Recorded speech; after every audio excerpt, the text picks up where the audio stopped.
Ndërkohë që qeveria dhe Ministria e Shëndetësisë brohorasin me zë të lartë për shëndetësinë falas për shërbime spitalore sipas standardeve evropiane, apo se Spitali Rajonal i Vlorës po ofron shërbime të modernizuara fal investimeve të buxhetit të shtetit, realiteti i përditshëm që përjetojnë pacientët dhe familjarët e tyre është krejt tjetër. Një qytetar i revoltuar ka denoncuar gjendjen dramatike me të cilën është përballur pasi ka shtruar nënën e tij në këtë institucion.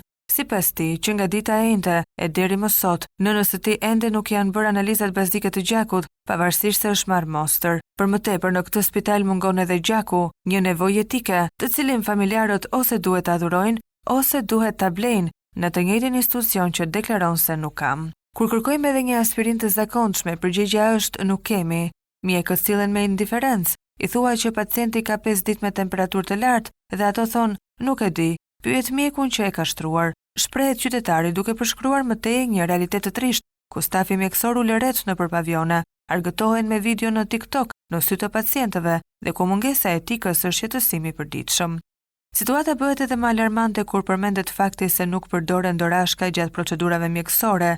Higjiena thuajse është e papranueshme. Banjot nuk funksionojnë, ndërsa pacientët dhe familjarët e tyre flenë dysheme, pasi nuk ka kushtu shërbim. Dhomat janë të mbushura dhe ambientet ku ndërmojnë erë të rëndë, ndërsa dyshemet lahen me haçe, edhe pse pacientët vuajnë nga sëmundje respiratore. Analiza specifike. Familjarët duhet i dërgojnë personalisht në klinika private, pasi janë të dalë jashtë funksionit. Ambulancat vinë me staf që siç denoncohet, ku dërmojnë alkool dhe me çanta që s'mbajnë as minimumin e nevojshëm.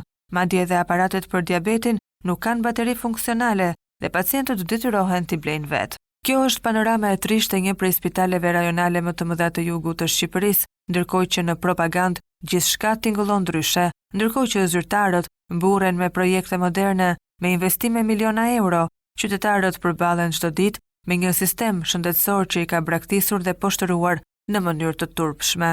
Shëndetësia falas për qytetarët që po vuajnë çdo ditë për spitalet si ai i Vlorës, nuk është vetëse një mashtrim i madh i paketuar me slogane.